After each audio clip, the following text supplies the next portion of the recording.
Hey guys, welcome back to another monthly favourites and a bit of a catch-up session. As you can see, I'm only really managing to get a video up every couple of weeks, but that's totally okay for me and I hope that that's still working for you guys. I am still doing the Tarot del Fuego series slowly, so keep an eye out for that if that's something you've been enjoying.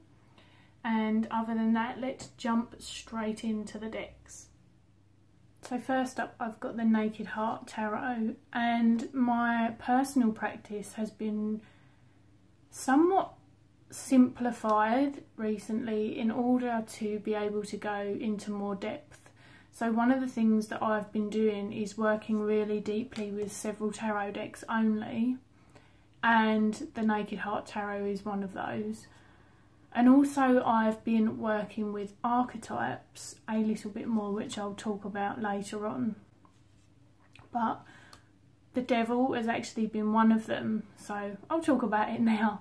One of the things that I've been doing is I've been noticing that I'm either called to work with a certain archetype because I really feel drawn to the energy and I want to explore it, or something happens in my day-to-day life or a circumstance or a situation that I am witness to, and I really feel like when I can connect them to an archetype, I can explore that even deeper and really start to unwrap some of the ways that these archetypes show themselves in our day-to-day lives.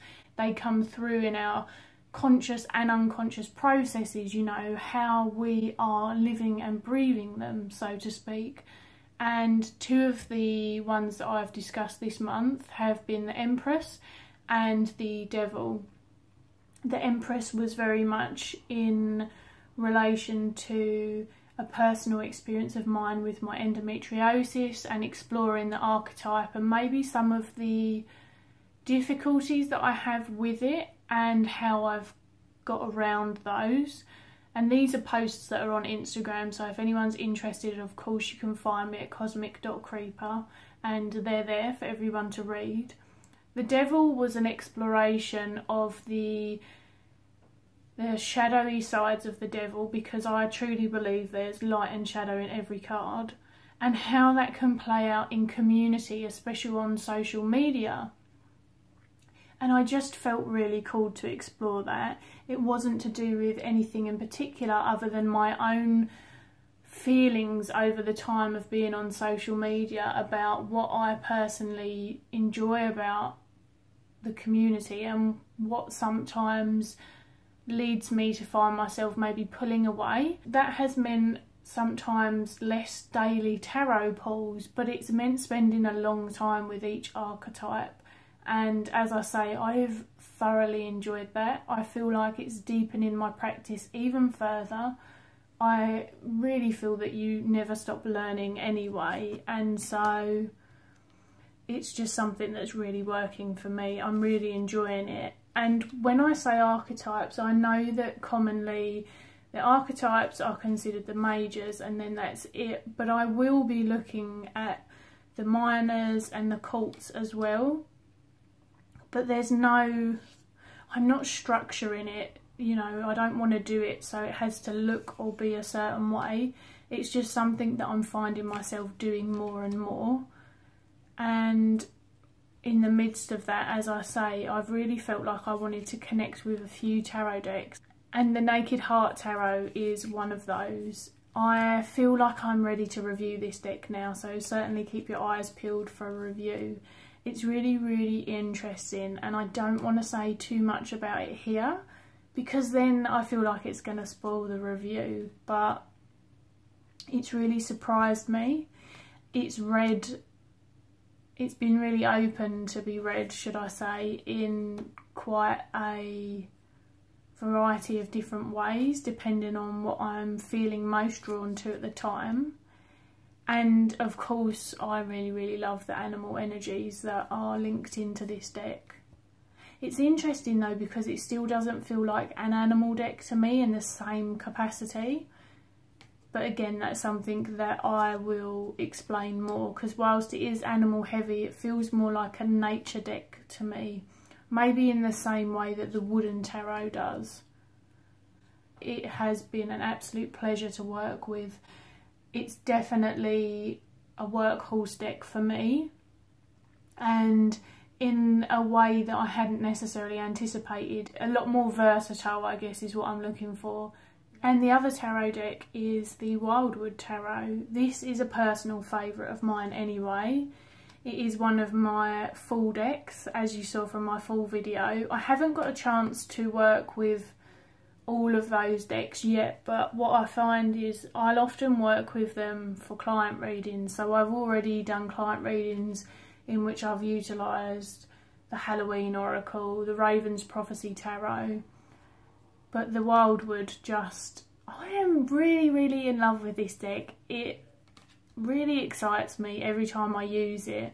And so one of the things that I decided to do, which I hadn't done already, is deepen my understanding of how this deck walks through the Wheel of the Year, because that is very intrinsic to the way that it was created.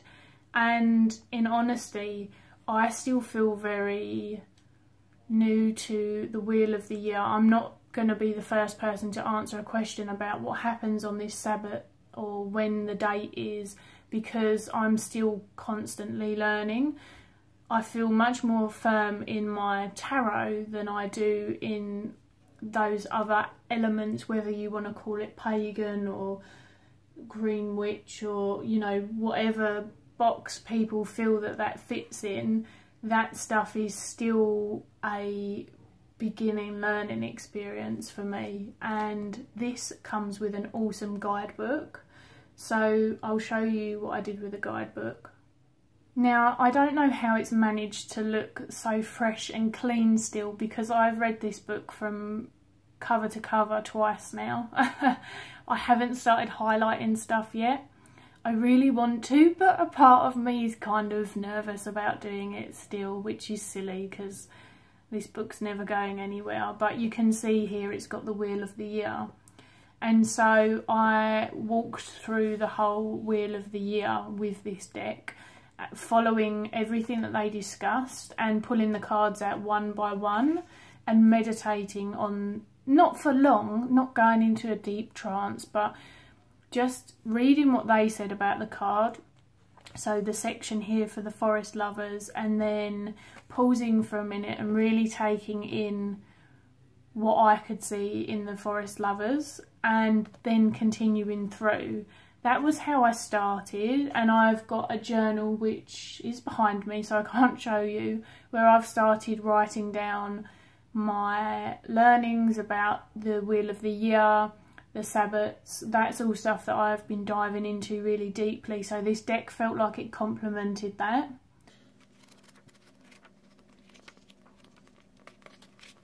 Following on from that, there is a walk through the Wildwood at the back, which is more of a kind of meditation, I want to say. They've called it a visualization. You have to read it unless you was going to record yourself and then listen to it back. But I just made an ambient environment which worked for me, and then I read it. It's very similar to walking through the Wheel of the Year. A couple of the cards are in different places towards the end, but the general rule is very similar. But you kind of meet them through this very story-like visual meditation. And it's so interesting. And what it does here is it speaks of the court cards as well, because the court cards are animals, and I know for some that really throws them. For me it works really well, but it's woven into this bit as an extra layer. And it's really interesting, you guys. Honestly, if you've got this book and you haven't read that back bit, I really recommend it, because I feel that it adds another layer to the deck that you might not necessarily have got from scanning the card descriptions. I've enjoyed it a lot this month. I've been reading a lot this month anyway, but this book is definitely part of my favourites. And I know that there was very mixed feelings about the journal book that they brought out, and that it isn't necessarily considered a journal. per se, but I've got to get it. It's on my wish list now. I've enjoyed this so much that I feel any further layers that I can add to the cards, even if I don't agree with all of it, I'd be really intrigued to kind of get some extra information. And there's also a Year in the Wildwood, which was created by another tarot reader, but I think either Mark Ryan or John Matthews, although I think it was Mark Ryan, writes the foreword to that.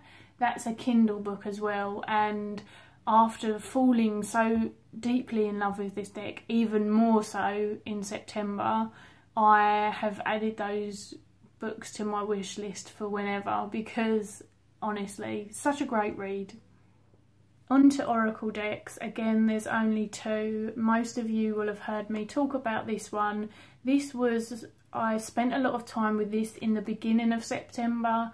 I took it on a lot of walks with me and just used it in nature, which was really novel to have such a tiny dinky portable deck in nature, and it just feels like the right kind of deck to be using. Again, very, very personal. I don't find myself being drawn to peoply decks when I'm outside trying to, I guess, engage with animal medicine and plant medicine and things like that, unless it was, say, the Wildwood. It has to be quite a big part of that deck for me to want to take it with me on my nature walks, whereas this is absolutely perfect. And I'm really biased because you guys know I love the medicine cards anyway. The other deck is Soul Cards 2, and I know that I'm quite late in getting this. I don't have one. I was really drawn to them after some friends of mine in the community had spoke really highly of them. But also I found myself being more called by the artwork. And I said goodbye to some more decks in September. I think most of the ones that went in September were sales, as opposed, yeah, I didn't do any trades. I sold some decks in September, and with the money from one of them, because I've been putting the money away for life, I decided, you know what, I've parted with quite a few decks and I deserve a treat, and this is the treat that I went for. I was quite happy to have either of the decks, but this one, number 2, was significantly cheaper on Amazon at the time, by about £7, I think. That was the reasoning to what one I went for, I'm not going to lie. And this has been part of my daily practice since it arrived. There's two things I use as my daily practice. So whilst I haven't been pulling myself tarot cards, instead I've been pulling these. Now some days I get really busy and I do forget, but as a general rule, I come and I shuffle one and then I lean it here against my Buddha, and that's where it sits for the day. And I put a crystal in front just to hold it up. This deck is surreal. It's really hard to put it into words, and it's another one that I really want to review, more to talk about my experience with it as opposed to just showing the cards. But I get really powerful messages from it, and funny enough, like this one with the skeleton, I feel like there's a message that we could all get from this card. But every time that I pull a card, something different comes through for me, and it's not, I don't find that I'm getting bored of the images or that they're generic. There's so much that can be read from them. And you guys probably know that I always go on about reading artwork and reading the stories that lie within it and letting the colours speak to me and the line work and things like that. And really it's quite a surprise that I never got this deck before, but I guess I came from structured oracle decks. I came from oracle decks that had big books and, you know, the animal medicine cards, and you read the book and you sort of ingested all of that information until it was a part of you. Whereas this is so free flow, but I'm finding that it's just a natural part of my development and my practice. And it really speaks to me. It's it's quite evocative. I've pulled some cards and, you know, they've really spoke to that moment in time, or they've really been able to pull out an emotion that was maybe simmering but not quite ready to be expressed, and have helped me to process that emotion externally and go through the motions rather than sit on it. So it's a really, really fascinating experience. I cannot recommend it more, just to try it, because I'm sure someone would take it off your hands otherwise. And I don't normally go on about encouraging people to spend money, but obviously if the artwork does nothing for you, then the deck's probably going to do nothing for you as well. But if it's something that you've been eyeballing and you feel that maybe the space that this deck gives by not having keywords, by not having a book, really kind of not just encourages but forces you to engage with the artwork in quite an upfront manner, it's just been fascinating. It really, really has. And it's one of my favourite things to do in the morning is pick these up. It's actually encouraged me to be more regular with my practice in a certain way as well. The other part of that is earth medicine. I use them together in that I use them at the same time.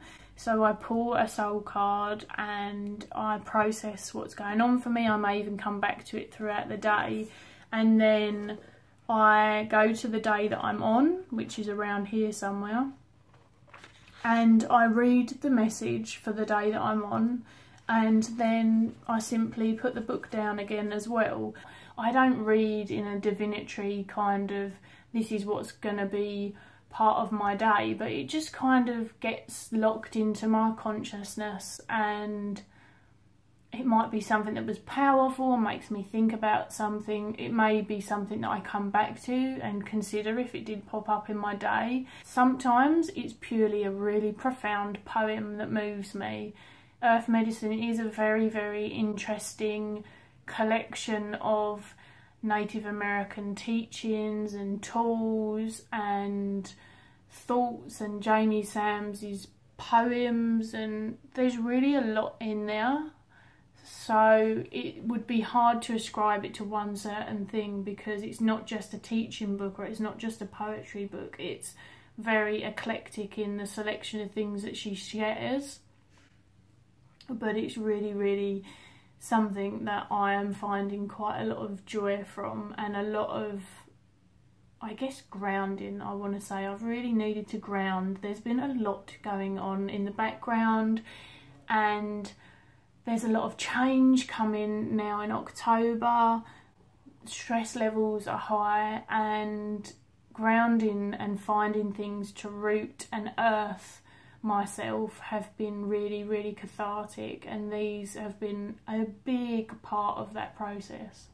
I'm reading a lot of books at the moment. I did a live about the books that I'm reading, that was on Instagram. The books that I'm reading and why I'm reading them. Some of them I've finished, some of them I'm really early stages in.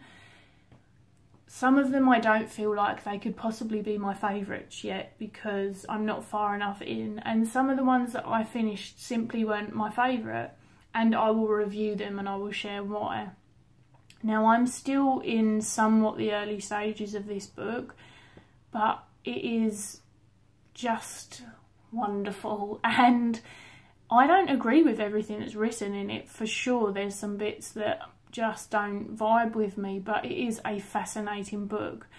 As you can see, it explores Jungian archetypes and personality in relation to discovering yourself. A lot of people in the tarot community will be familiar with Myers-Briggs and the Myers-Briggs personality, I can't think of the right word, questionnaire for want of a better term.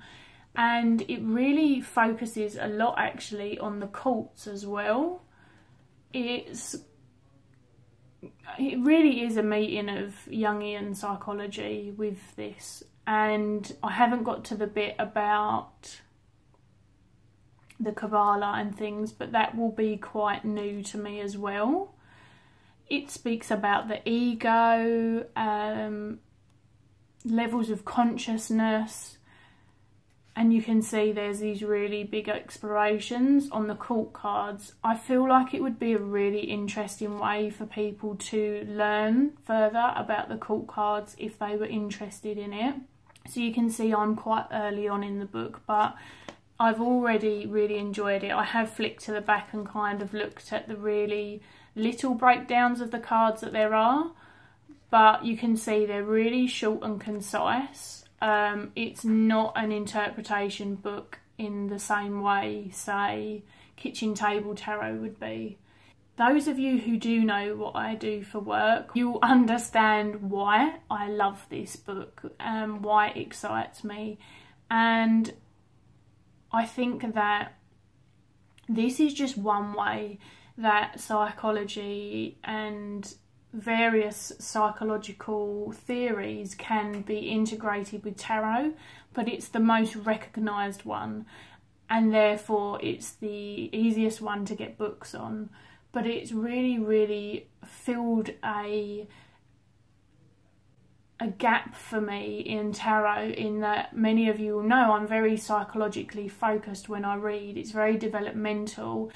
It's very, I guess there's a lot more practical elements to it than, say, someone who's much more divinatory, or someone who has a clair, or focuses on spirit messages and guides and can engage with that. That's not something that I can do, and it's not something that it's not a way that I read.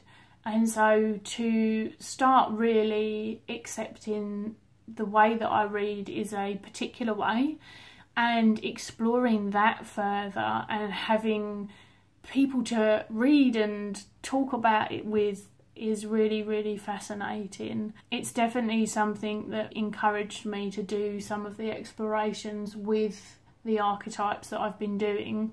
Whilst it doesn't explore them like that in this book, it's just really come hand in hand into the new way that my practice is, I guess, thickening out. I want to say it was always there, but I'm very comfortable with how I practice, how I read, the ways in which the psychological aspects maybe are more forefront than the divinatory, but there is still some of that in there, and really finding the right mix for me.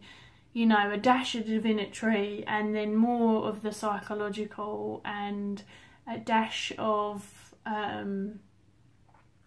various other things. I don't want to give things names. We're always giving things names, but you kind of get the drift anyway. I will definitely review it. I will definitely have so much more to say about it, but it has been really interesting.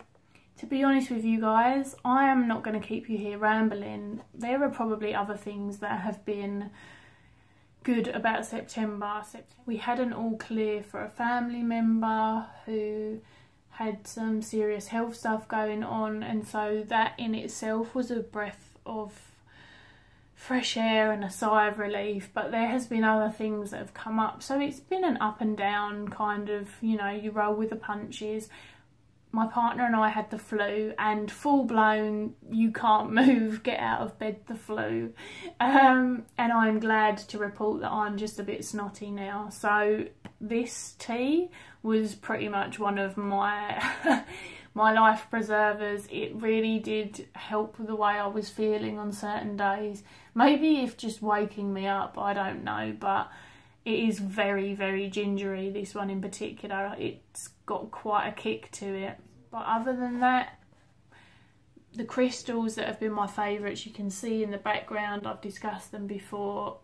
As I say, my practice very much simplified in recent months, really coming back from holiday in August and then continuing the whole way through September. And I think that it's going to remain that way for some time. But I think that there's going to be some interesting developments and depth that I experience from that. I'll still use other decks. I'm still doing readings for people. So that aspect of it, but I see that as very separate from my own personal practice and my own, you know, my own favourites. So that is all from me. I hope that you guys had a good September. I'd love to hear about it in the comments, or if you've done your own video then let me know and I will go and watch it. And I look forward to hopefully getting a couple of things filmed for you guys for October, including my review of the Naked Heart Tarot. So bye for now.